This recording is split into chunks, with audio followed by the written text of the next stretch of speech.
बहुत बहुत शुक्रिया, धन्यवाद। सबसे पहले तो यहाँ जितने भी लोग उपस्थित हैं, मैं उन सबको अपनी तरफ से धार्मिक एकता ट्रस्ट की तरफ से बहुत बहुत स्वागत और अभिनंदन करता हूँ। मेरी कोशिश थी जब मैंने ये शुरुआत की थी, गर्व से कहो हम भारतीय हैं, तो केवल एक ही विचार था कि देश में नफरत बहुत ज़्यादा फैल रही है और लोग फैलाने की कोशिश कर रहे हैं।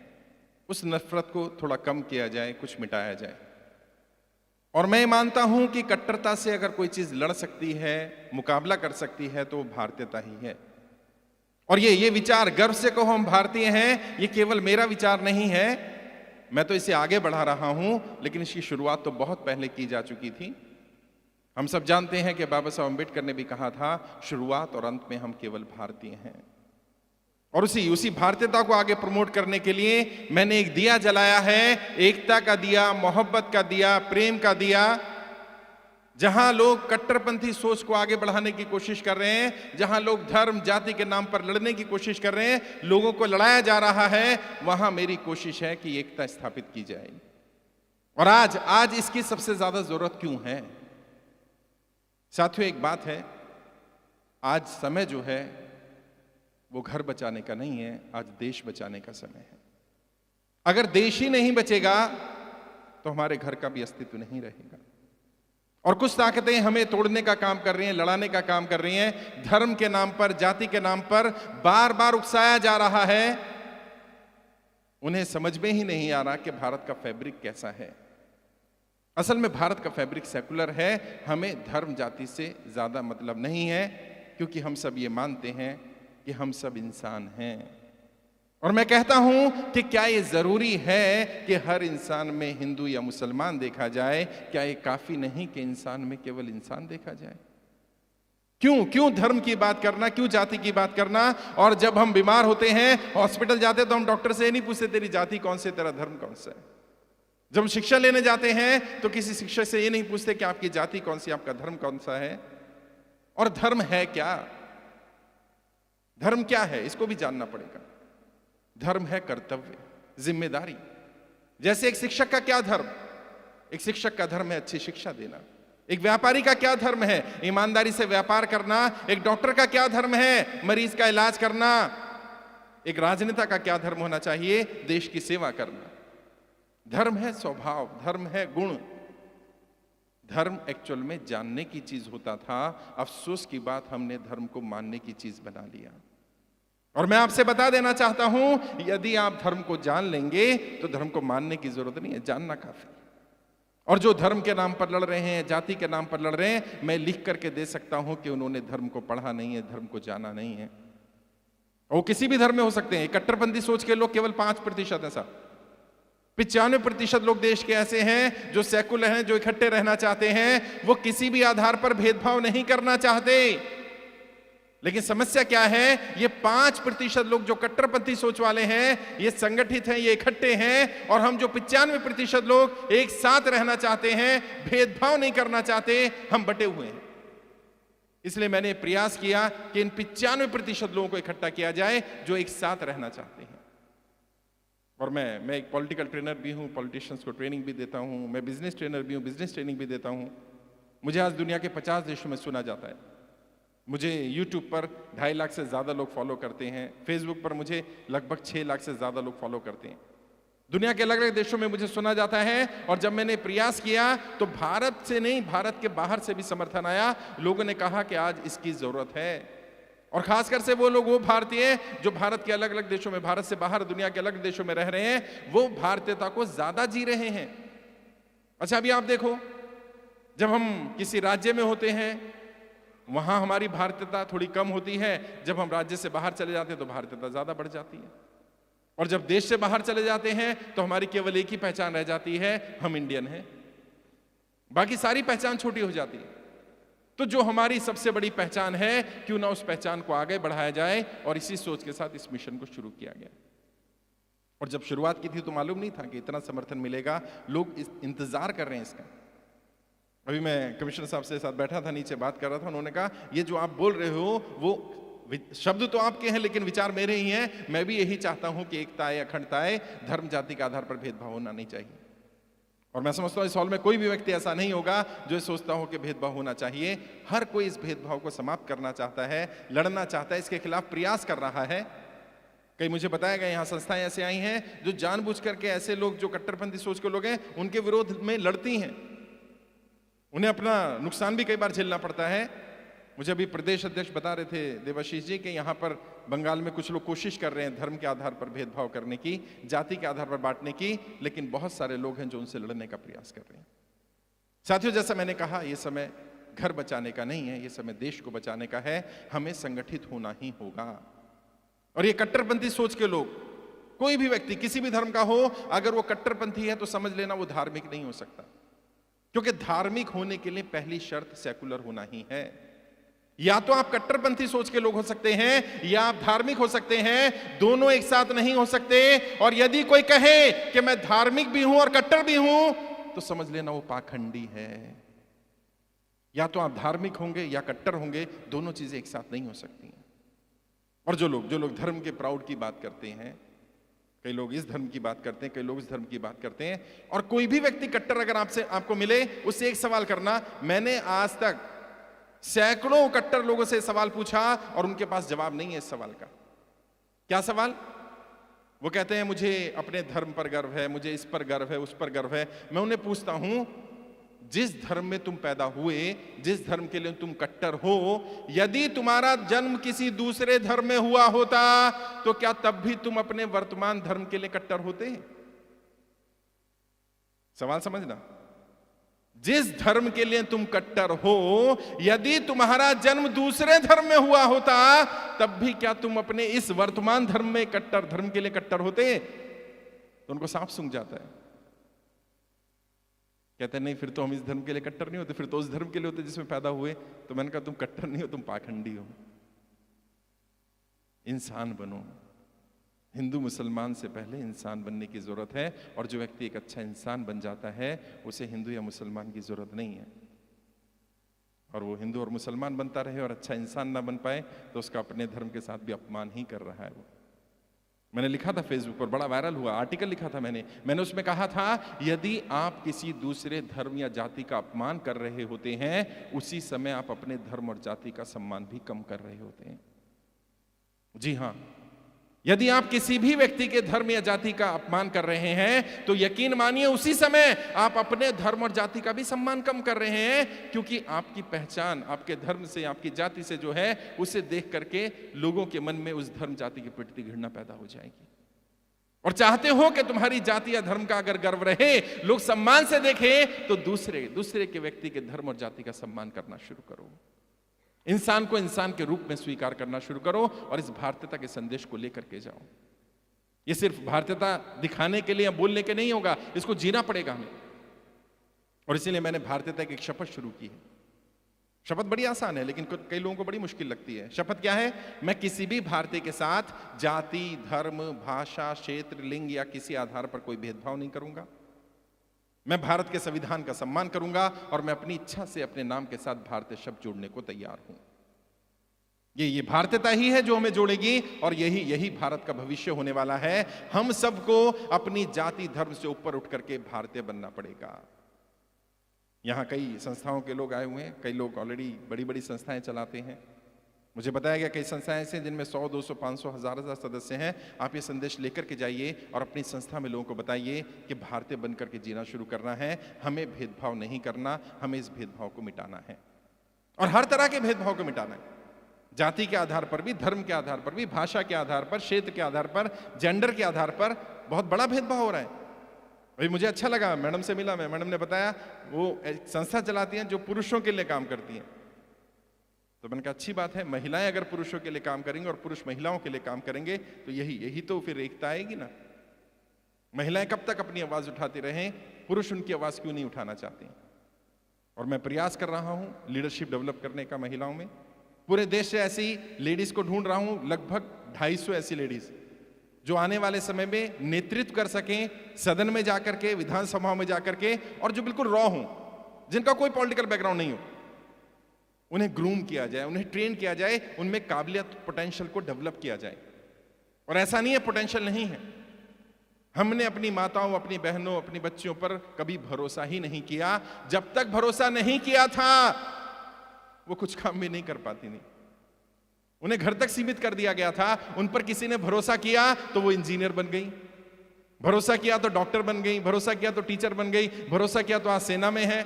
और आज कोई ऐसा प्रोफेशन नहीं है जिसमें महिलाएं आगे नहीं हैं। क्यों? क्योंकि किसी ने ट्रस्ट किया, किसी ने मौका दिया, किसी ने भरोसा किया।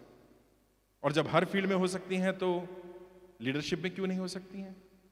और मैं मानता हूं जिस दिन हमने कमांड उनके हाथ में दे दी, महिलाओं के हाथ में दे दी, उस दिन देखिएगा ज्यादातर अपराध समाप्त हो जाएंगे। कंपैरेटिवली स्टडी है, मैं नहीं कह रहा, वर्ल्ड वाइड स्टडी की गई, महिलाएं पुरुषों से थोड़ी कम करप्ट होती हैं बाय डिफॉल्ट। महिलाओं में दया भाव थोड़ा ज्यादा होता है बाय डिफॉल्ट। तो किसी के ऊपर अत्याचार अन्याय होगा तो क्या करेंगी पता है? जल्दी सजा दिलाएंगी। क्यों? क्योंकि अन्याय अत्याचार हुआ पुरुष टाल भी सकता है। और जब मैं महिलाओं के सशक्तिकरण के लिए बात करता हूं, ऐसी संस्थाओं में काम करता हूं, उनको लीडरशिप डेवलप करने की कोशिश करता हूं, तो लोग सीधे एक ही बात बोलते हैं कि सर वैसे ही महिलाएं बहुत आगे आ चुकी हैं और अब आप लीडरशिप में भी ले आओगे तो महिलाओं को अगर अपॉर्चुनिटी मिल जाए तो पुरुष तो बाहर ही हो जाएंगे। तो मैं कहता हूं कि पुरुषों को तैयार हो जाना चाहिए बाहर जाने के लिए, क्योंकि आप रोक नहीं पाएंगे टैलेंट को। अभी तक बहुत दबा कर रख लिया, अब दबने वाला नहीं है टैलेंट। और जिस स्पीड से लीडरशिप ग्रो हो रही है देश में, मैं आपको एक भविष्य बता रहा हूं। 20 साल, अगले 20 साल बाद वो क्षेत्र जिनमें आज महिलाओं की संख्या कम है, भागीदारी कम है, उनमें भी 50% होने वाली है। और होनी ही चाहिए। जब देश की आबादी में 50% है, उनका प्रतिनिधित्व हमारे जीवन में 50% है, हमारे इस दुनिया में आने में उनका रोल रहा है भाई। हमारी माता का रोल रहा है, उसके बाद हमारी बहन का रोल रहा है, हमारी पत्नी का रोल रहा है। तो जब महिलाएं अर्धांगिनी बोली जाती हैं, जीवन साथी, जीवन संगनी बोली जाती हैं, तो क्यों ना हर फील्ड में उनको उतना, जितनी उनकी संख्या है, उतना प्रतिनिधित्व दे दिया जाए। डर किस बात का? मैं बताऊं डर किस बात का? डर है जो मेल ईगो है, कहीं ऐसा ना हो जाए ये हमसे अच्छा परफॉर्म कर जाएं और हमारी बेइज्जती हो जाए। तो भैया अपनी इज्जत बचानी है तो काबिलियत हासिल कर लो, वरना आज नहीं तो कल आगे तो आने ही वाली हैं। और कुछ हम जैसे लोग हैं, समाज के लोग हमें बुरा कहने लगते हैं, तुम तो महिलाओं को आगे करते हो, ये हमारी बहन है गौरी विश्वास, मैंने इसको कहा कि तुम बंगाल में लीड करो, आगे बढ़ो, महिलाओं को आगे लेकर के आओ। और मेरी बहुत सारी बहनें काम कर रही हैं इस समय पर। यहाँ हमारे साथी हैं फराद, उनकी 2 सिस्टर्स हैं, वो काम कर रही हैं महिला सशक्तिकरण के लिए। अगर मैं उन्हें मौका ही ना दूं तो वो आगे आएंगी कैसे? और एक बार मौका तो देकर देखो। और मैं आप सबको, यहां जितने पुरुष बैठे हैं वो भी, और जो महिलाएं हैं वो जाकर घर पुरुषों को बताएं ये वाली बात। एक रिसर्च बताता हूं, साइंटिफिक रिसर्च। यदि कोई व्यक्ति ये कहता है कि कोई व्यक्ति काबिल है या नहीं है, काबिलियत का अंदाजा कैसे लगेगा? एक लगभग 80 वर्ष के बुजुर्ग ने मुझे ज्ञान दिया था। उन्होंने कहा, बेटा तुम देश के लिए बड़ा काम करना चाहते हो, देश के लिए कुछ बड़ा कर रहे हो, मैं तुम्हें एक अनुभव की बात बताता हूं। मैंने बताइए सर। कहते हैं किसी भी व्यक्ति को बिना जिम्मेदारी दिए कभी पता नहीं चल सकता कि वो काबिल है कि नहीं है। काबिलियत जज करने का केवल एक ही पैमाना होता है, उसे पद देना पड़ेगा, जिम्मेदारी देनी पड़ेगी, जिम्मेदारी के बाद पता चलेगा व्यक्ति काबिल था कि नहीं था। एक बार तो ये रिस्क लेना पड़ेगा।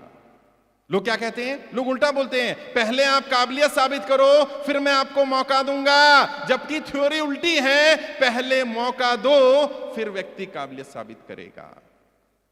मुझे किसी ने अगर मंच पर बोलने का मौका नहीं दिया होता तो आज दुनिया के 50 देशों में मुझे सुना नहीं जाता होता। किसी ने मुझे अवसर दिया। ये तो ऐसा ही हुआ ना कि इंटरव्यू देने जाएंगे तो व्यक्ति बोलेगा एक्सपीरियंस सर्टिफिकेट लेकर के आओ। एक्सपीरियंस सर्टिफिकेट बिना नौकरी नहीं मिलेगी। अच्छा, नौकरी नहीं मिलेगी तो एक्सपीरियंस आएगा कहां से? बस यही थ्योरी है। तो क्या करना पड़ेगा? एक्सपीरियंस तो देना पड़ेगा, मौका देना पड़ेगा। एक मौका दो। और जीवन में जो भी व्यक्ति तुम्हें मिले, जिसकी तुम्हें काबिलियत जज करनी हो, उसे अवसर देना। 2 ही काम होंगे, या तो वो टूट जाएगा या वो रिकॉर्ड तोड़ देगा। अच्छा, टूट जाएगा तो भी टेंशन खत्म, बोलेगा नहीं दोबारा मेरे को जिम्मेदारी नहीं दी, और क्या पता वो रिकॉर्ड तोड़ दे। एक सच्ची घटना बताता हूं जो तुम सबके जीवन में काम आएगी। अक्सर लोग बोलते हैं कि लोग सफल होते कैसे हैं, सफलता मिलती कैसे है। एक चैंपियन जो हर बार जीत जाता था, तो किसी ने उससे पूछा, आप भी सुनिएगा भाई, सबके काम की चीज है। उससे पूछा गया कि आप हर बार कैसे जीत जाते हो, हर बार आप ही सफल कैसे होते हो? कहते मैं प्रैक्टिस करता हूं। कहते पागल हो क्या, बाकी लोग प्रैक्टिस नहीं करते, बाकी भी तो प्रैक्टिस करते हैं, फिर आपकी प्रैक्टिस और बाकियों की प्रैक्टिस में क्या अंतर है? कहते हैं हाँ बात सही है, बाकी भी प्रैक्टिस करते हैं, मैं भी प्रैक्टिस करता हूं, लेकिन जब मैं प्रैक्टिस करता हूं तो मैं इमेजिन करता हूं इस समय मेरा कॉम्पिटिटर क्या कर रहा होगा, वो पहलवान क्या कर रहा होगा जिसे मुझे हराना है, उसकी तस्वीर मेरे दिमाग में आती है, वो भी प्रैक्टिस कर रहा होगा। तो मैं क्या करता हूं, मैं और प्रैक्टिस करता हूं और प्रैक्टिस करता हूं और प्रैक्टिस करता हूं और प्रैक्टिस करता हूं और प्रैक्टिस करता हूं। जब मैं थकने लगता हूं, जब मुझे लगता है मुझे आराम कर लेना चाहिए, तब मैं इमेजिन करता हूं इस समय मेरा कॉम्पिटिटर क्या कर रहा होगा, वो पहलवान क्या कर रहा है जिसे मुझे हराना है, उसकी तस्वीर दिमाग में आती है, वो तो अब भी प्रैक्टिस कर रहा है। अच्छा, अगर वो अब भी प्रैक्टिस कर रहा है तो भले ही मैं थका हुआ हूं, मैं अभी भी आराम नहीं कर सकता, मैं क्या करता हूं, मैं और प्रैक्टिस करता हूं और प्रैक्टिस करता हूं और प्रैक्टिस करता हूं और प्रैक्टिस करता हूं। जब मैं थक जाता हूं, जब मेरे शरीर में बिल्कुल जान नहीं रहती, लगता है मैं गिर जाऊंगा, अब मैं इमेजिन करता हूं मेरा कॉम्पिटिटर क्या कर रहा होगा, वो पहलवान क्या कर रहा है, वो व्यक्ति जिससे मेरा कॉम्पिटिशन है वो क्या कर रहा है, उसकी तस्वीर दिमाग में आती है। अब वो भी थक गया, अब वो चाय पी रहा है, कॉफी पी रहा है, आराम कर रहा है, तो मैं क्या करता हूं, मैं और प्रैक्टिस करता हूं और प्रैक्टिस करता हूं और प्रैक्टिस करता हूं और प्रैक्टिस करता हूं और प्रैक्टिस करता हूं। अब मैं जीत जाऊंगा, अब मैं उसे हरा दूंगा। चैंपियन रिंग में चैंपियन नहीं बनते दोस्तों, रिंग में तो दुनिया को पता चलता है वो चैंपियन है। चैंपियन तो अपने एटीट्यूड से, अपनी सोच से, अपने विचारों से, अपने घर से ही निकलता है चैंपियन बनने के लिए। और जीवन में जब भी किसी को हराना हो, जब भी किसी को बीट करना हो, हमेशा ये इमेजिन करो वो व्यक्ति जिससे तुम्हें कॉम्पीट करना है, जिसको तुम्हें हराना है, वो क्या कर रहा है इस समय। उससे ज्यादा मेहनत करनी पड़ेगी, उससे ज्यादा एफर्ट करने पड़ेंगे, उससे ज्यादा करना पड़ेगा। जितना वो कर रहा है यदि उतना ही करते रहे तो वहीं तक पहुंचोगे, उससे ज्यादा किया तो आगे पहुंच जाओगे। और मेरे जीवन में यहां तक पहुंचने में आज भारत का कोई राज्य ऐसा नहीं है जहां लोग मुझे नहीं जानते। जब मैं पहली बार कोलकाता आया था, 2017-18 की बात है शायद, पहली बार ज्ञान मंच, वहां मेरा कार्यक्रम था, लगभग 350 लोग आए थे मुझे सुनने के लिए। मैं जब आ रहा था दिल्ली से तो मेरी टीम ने कहा कि सर वहां तो कोई हमें जानता नहीं है, भाषा भी आपको बंगला नहीं आती। अब तो मैं समझ लेता हूँ, बोल नहीं पाता बट समझ लेता हूँ बंगला। अभी आप लोग जो जो बोल रहे हैं थोड़ा थोड़ा समझ में आने लगा है, अभी बोलना भी सीख लूंगा। तो उन्होंने कहा ना भाषा आपको बोलनी आती है ना समझ आती है, आप ऐसे राज्य में जा रहे हैं, कोई आपको समझेगा कैसे, सुनेगा कैसे, जुड़ेगा कैसे। तो मैंने उनसे कहा जो गूंगे होते हैं उनकी भी भाषा समझ लेते हैं ना लोग, क्योंकि साथियों जो प्रेम की भाषा है, इसके लिए शब्दों की जरूरत नहीं है, इसके लिए प्रेम की भावना की जरूरत है। और यदि आपके अंदर इंसानियत, प्रेम की भावना होगी, विचार होगा, तो भले ही कई लोगों को शायद मेरी हिंदी उतनी, क्योंकि फ्लुएंटली बोलता हूं तो समझ ना आए, लेकिन भाव मेरा समझ में आ रहा होगा। मैं एकता की बात करने आया हूं, मैं अखंडता की बात करने आया हूं, मैं जोड़ने की बात करने आया हूं, और उस कट्टरपंथी ताकत, उस सोच को ये संदेश देने आया हूं कि भारत का फैब्रिक सेकुलर है, भारत टूटने वाला नहीं है। जब तक हम जैसे, आप जैसे सोच के लोग रहेंगे, जिनके लिए भारत नंबर 1 रहेगा, जिनके लिए सबसे पहले भारत रहेगा, यकीनन देश मजबूत होगा, देश आगे बढ़ेगा, देश टूटने वाला नहीं है। और ये संदेश आज यहां से जाना चाहिए। आप जाइए घर, अपने बच्चों को, अपने परिवार में, अपनी संस्थाओं में ये संदेश दीजिए कि शुरुआत और अंत में हम केवल भारतीय हैं, जो बाबा साहब अम्बेडकर ने कहा था, और अब हम इस भारतीयता को जिएंगे। ना तो हम किसी के साथ भेदभाव करेंगे और ना ही किसी को भेदभाव करने देंगे। ना तो खुद भेदभाव करना है, ना भेदभाव करने देना है। 4 लाइनें बोलूंगा जो मुझे बहुत ज्यादा पसंद है, अक्सर मैं बोलता रहता हूं, और उसके बाद मैं अपनी बात खत्म करूंगा। वर्तमान माहौल पर ये 4 लाइनें हैं। बैसाखियों पर चलकर भी महान क्यों है, बैसाखियों पर चलकर भी महान क्यों है, और जो हमको बांटता है वो हुक्मरान क्यों है। हुक्मरान मतलब सत्ताधीश, सत्ता में बैठे लोग। बैसाखियों पर चलकर भी महान क्यों है? जो हमको बांटता है वो हुक्मरान क्यों है? और अमेरिका, चीन, पाकिस्तान सब इसी सोच में पड़े हैं। सारे जहां से अच्छा हिंदुस्तान क्यों है? सारे जहां से अच्छा हिंदुस्तान क्यों? बहुत बहुत शुक्रिया। जय हिंद, जय भारत।